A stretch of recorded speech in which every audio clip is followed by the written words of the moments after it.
the vision was very clear. Like, if we are going to build a title, it needs to compete with the best sports titles in the world. And that's how we kind of started this journey off. I think my personal learnings have always been to just stay at it. Like, not. I've probably heard 1,000 no's already to get to this point. And I think every no just makes me more hungry.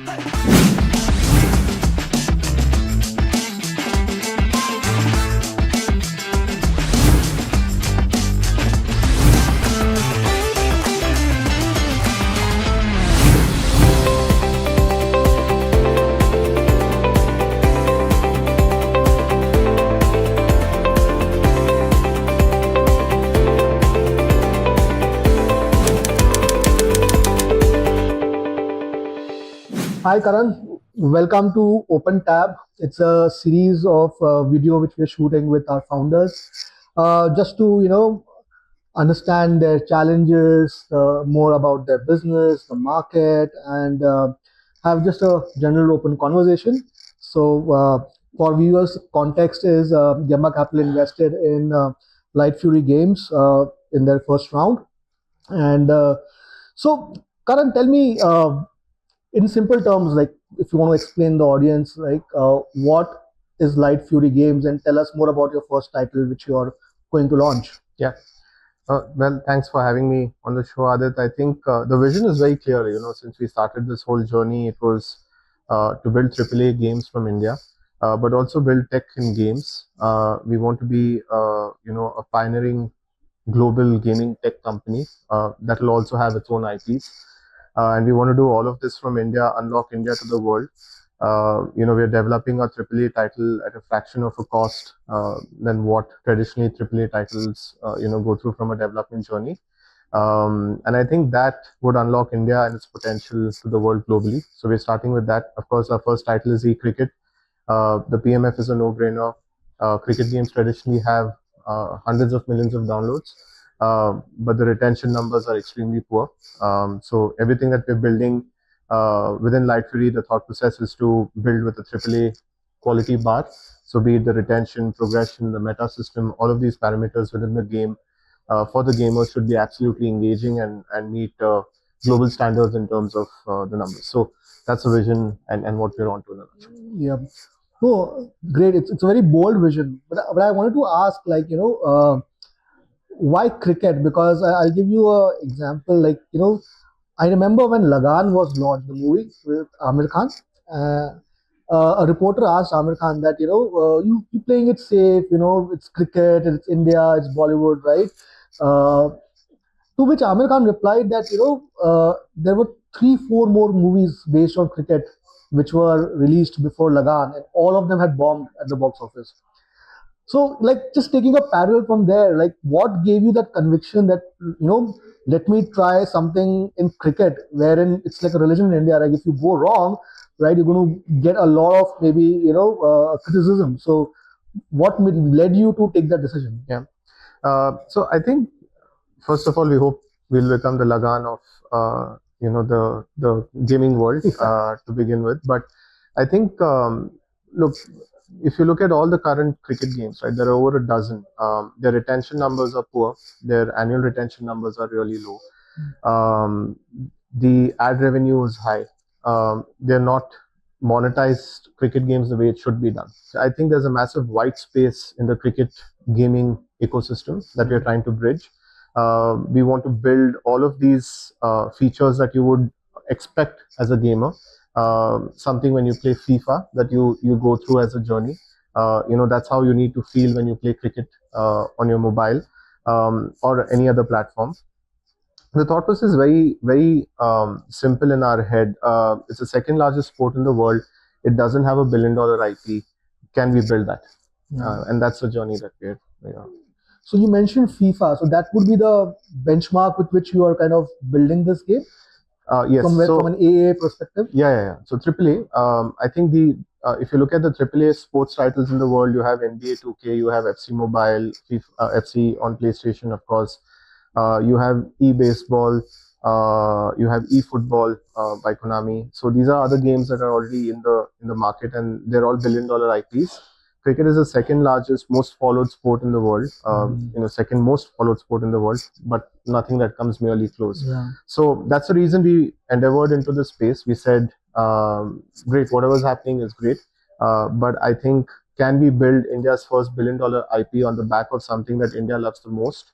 Was the vision that we started off with. But as a company, this is just our first product. We will, of course, dive into a second IP and other tech stacks that we're building as we progress.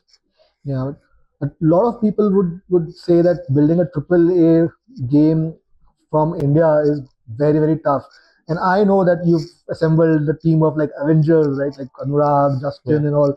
So tell us, how difficult was it in terms of skill set and kind of proving, how much do you want to prove the world wrong that you can build a triple A Yeah. game from India? I think it's more about what we can do ourselves, right? I think that's the way we are looking at it. One of the things Justin and AB always say internally, and Chongyu and a lot of our other leaders, when we started this whole journey of, we have some phenomenal leaders in the form of folks that have built several AAA titles. The vision was very clear. Like, if we are going to build a title, it needs to compete with the best sports titles in the world, and that's how we kind of started this journey off. When that vision was as large as it can be, and can India do it? All of the development is happening here in Bangalore. We have a lot of homecoming talent, people from different parts of the world that were working, Indian folks that were working in lead studios across the world. We've got them back, and now they're working, from the studio in Bangalore. The global talent spends most of their time here. So when the vision was as large, then I think people started coming together. And as the word spread, a lot of people figured what we're onto in the gaming ecosystem and across the world. Of course, we've probably done thousands of meetings so far, maybe more. And as they realized how big and powerful the vision was and what the opportunity is, they said, okay, they want to be on the ship. So the initial thrust was where we assembled the leaders and got everybody going. From there, I think when people recognized the vision and believed in the vision, understood the white space, understood the opportunity on how truly incredible and massive it can be, I think everybody just hopped on the ship. So the early days were, I would say, slow but steady. But now it's compounding. There are more people wanting to join us than we can hire. And we wish we can get as many people on board and while building a sustainable, frugal business. But I think the tides have moved in that direction, where if people want to be a part of eCricket, be a part of that first AAA title, be a part of that first $1 billion IP from India. Yeah, and I think it's very interesting. This is one of the few companies I've seen in my portfolio where the network effect is playing on the kind of people you're attracting, right? Yeah. The better the big people you attract, the more and more people want to work with such leaders and want to. Because in India, let's face it, it's not available, right? Access to such kind of people. Yeah. So yeah, of course, it's one of the most awaited game title launches in India. Right from the gaming community to cricket lovers. I can't even imagine what kind of pressure you would be in, right, to kind of give out this output, and how are you handling that? And just tell us more about that as well. Man, pressure is a privilege, Adit. I think if there's no pressure, it doesn't. I truly believe you're not doing something meaningful, right? So also there's pressure only when people expect something from you. So I think, and they only expect when they believe you can deliver. So I think honestly, pressure is a privilege.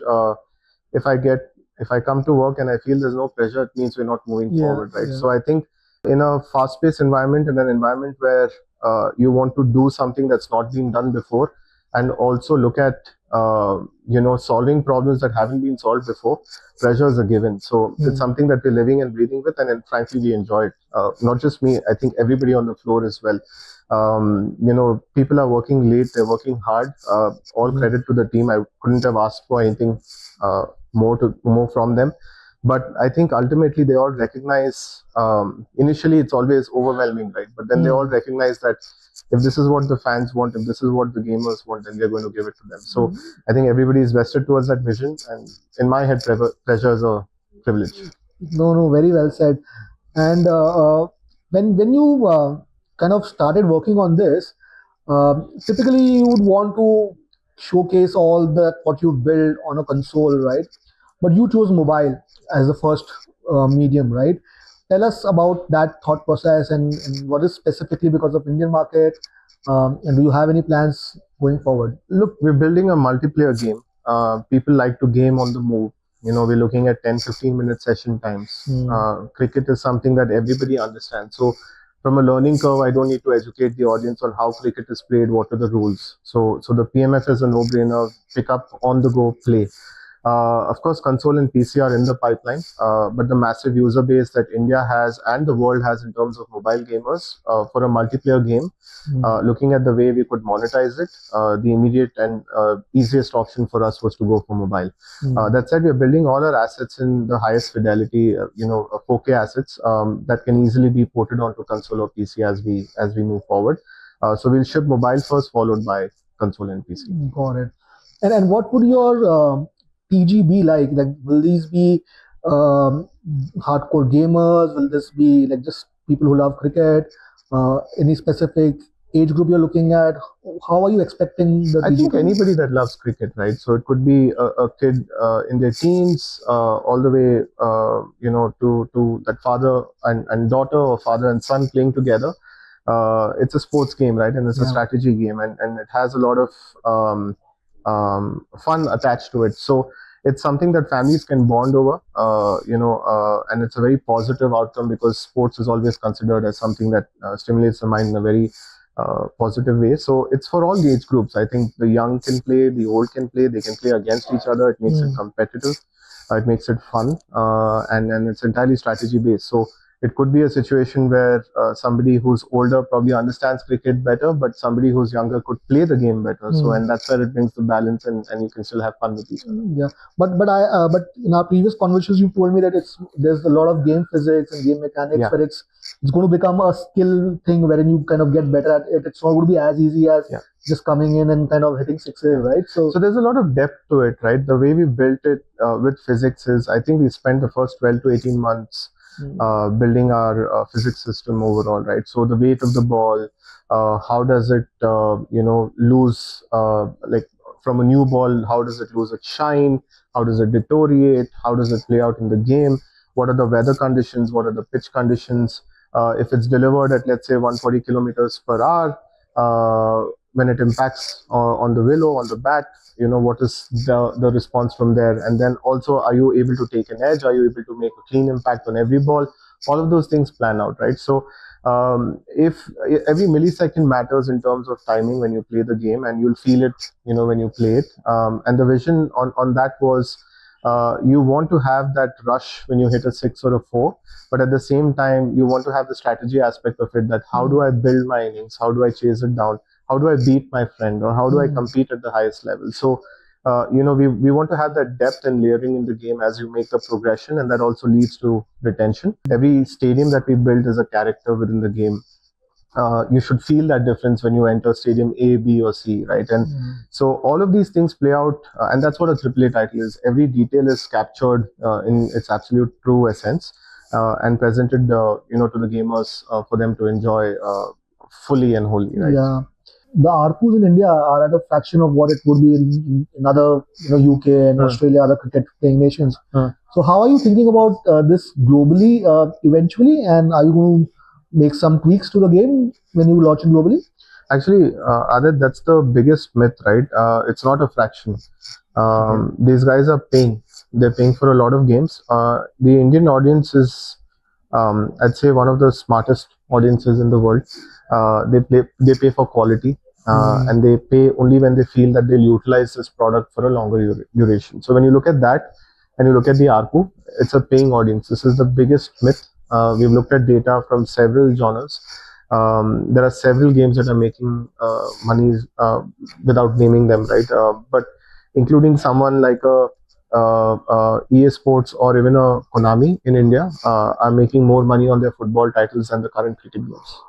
So it's not that the audience is not paying; they're paying, but they're paying for quality. They're paying for the right aspects overall. We will monetize it the same way as we would. There are certain laws around how you monetize games in different countries. We'll adhere to that. But the monetization strategy would broadly within the game, it's like an economy, it will remain the same worldwide. The pricing, of course, would vary from geography to geography. But I think one thing I want to say, in the last 2-3 years, I think I've heard this maybe thousands of times that the Indian audience doesn't pay. It's not true. They pay. Yeah. They absolutely pay. Well, that's good to hear. Uh, and tell me, like, one very interesting thing which we had discussed was the licensing part of the players, right? So, tell me more about that. That would be something like your right to win, besides, of course, all the other things. Yeah. So I think we have about 700 licensed cricketers overall in the game. Every athlete in game is a real world athlete. So when you're playing with a Dhoni, you will feel like you're playing with a Dhoni. He'll look like a Dhoni. His attributes will be like a Dhoni. All of those things play out. I think the fans and the gamers truly appreciate authenticity, and that's what these licenses do. So it's not just their likeliness or attributes or their naming rights, but every single nuance that comes with a cricketer is something that is captured and will be presented in its true essence for the fans to enjoy. Very nice, and surely everyone's going to look forward to it. Yeah. And you have also thought about being an esports franchise after the AAA title. Yeah. So I think look, any company or game that says there'll be an esports title on day one, you cannot commit. I mean, you can commit to it, but you cannot for certain be an esports title. You grow into becoming an esports title. That's the vision for eCricket. So what we can do is we know the parameters that are required to achieve the position of being an esport equivalent title. So you can build towards all of those features and parameters. Have that enough depth, have that highly competitive gameplay. Make it unpredictable. That's when it's entirely skill based. That's when it becomes super fun to even watch and consume as a title. So these are the parameters that we've kept in mind while building eCricket. So there's a lot of depth. It's a live services game. It will have its journey and time. But esports for certain only happens when you have enough gamers and they're playing the game for a long duration and it's sort of something that they're living and breathing as a franchise. That's when it moves into that direction. It is an evolution which will take some time, but that's the ambition for because sure. That is like maybe it will 10x your gaming ceiling, right? 100%. Yeah. No, makes sense. And as a gaming founder, right? Like, what kind of learnings you have? What kind of for anyone else who's building in gaming, right? You want to share something? Yeah, I think my personal learnings have always been to just stay at it. Like not. I've probably heard 1,000 no's already to get to this point. And I think every no just makes me more hungry to move to the next no, so that I can eventually reach the yes that I need, right? So, for example, with some of the athletes, we probably started conversations a year ago, right? And they knew about Lightfury, they knew about eCricket. There were several no's before they became yeses. But when they became yeses, they became big yeses, like the ones that you saw, right? So I think validation and all the things that a founder needs comes from a lot of effort. As long as that stays, that's the only thing we can do. Put our head down and work. I think the rest follows. So that's been my motto. No matter what, whether it's 2 a.m., 4 a.m., 6 a.m. or 12 in the night, it doesn't matter. It's like get up, work, do what you need to do, right? One of our investors in one of our pitches converted for me. I was in a different geography, converted at about 3:30 a.m. in the night. So that's the story, on how it plays out. So it takes as much as you can give. It's a baby that you're kind of nurturing. That's the way we see it. That's the only learning I have, and I think you give it your all, and it gives you a lot back in return. True, absolutely. Entrepreneurship trains you out, but you still have sleepless nights, right? Like what gives you sleepless nights?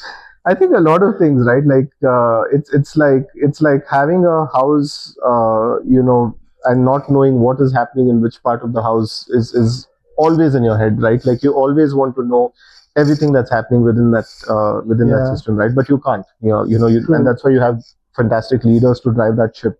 But as a founder and as someone who's driving the business, and speaking for AB and Tina as well, Anurag and Tina as well, we are always paranoid, right? Like we are always on alert mode, checking every small detail as possible, right? In all of our verticals. Same applies to our leaders. We're living and breathing that journey together. And I think once you move together as a unit, it starts becoming easier to achieve those milestones. So I think that way we're very strong. given the people that we have and the way we've kind of got together. But sleepless nights are a given. If you're not sleepless, you're not doing something meaningful, right? Like there's something that burns all the time, and it's your job to fix it. And especially in your field, it takes so long to build a game, right? Like PUBG probably would have taken more than 3 years with their own how like you're aware about something that this will take some time, right? And how do you manage that? How do you manage expectations, investors, employees, fans? I think discipline and consistency, two most important things. You don't like, I heard this in a Will Smith interview. I mean, I saw it. He says you don't build a big wall overnight. You just lay one brick as perfectly as you can every day, and it goes on to becoming the biggest, baddest wall you'd build, right? So I think that's the philosophy we follow internally. Building a AAA title is something of a massive scale. It takes a lot of effort, a lot of discipline, a lot of sacrifices, not just from us, from the team, everybody, right? If we have to go through that journey and not get tired, then I think just staying focused on that one brick at a time helps you build the wall. So I think that's the analogy that we all follow internally, and I think it's working well. Now we're close to shipping. We're in the last leg, so it kind of plays out really. I think that's the analogy that we work with, where we make sure that every brick is laid as perfectly as it can be laid, and eventually we'll have a big wall. They're in the last mile of development, for the first version of the game to be in the market. So we'll be out in a few months, and then the rest is up to everything out there. No, great. I think all the best for that. And tell me, you see this becoming a very large revenue business, because like PUBG, what does 3 billion a year, right? Like, and can this be like a $1 billion revenue business? 100%. We wouldn't be doing it otherwise, right? So it's not a matter of if, it's a matter of when. Whether we get there in 3 years, 5 years, or 7 years, I think that's the way we are looking at it. But it will become a $1 billion IP over time, and it will do what FIFA did for eSports is what eCricket will do to Lightfury. Super. On that note, thank you so much. Thank you. Thank you so much. Thank you. Pleasure talking to you. Absolutely.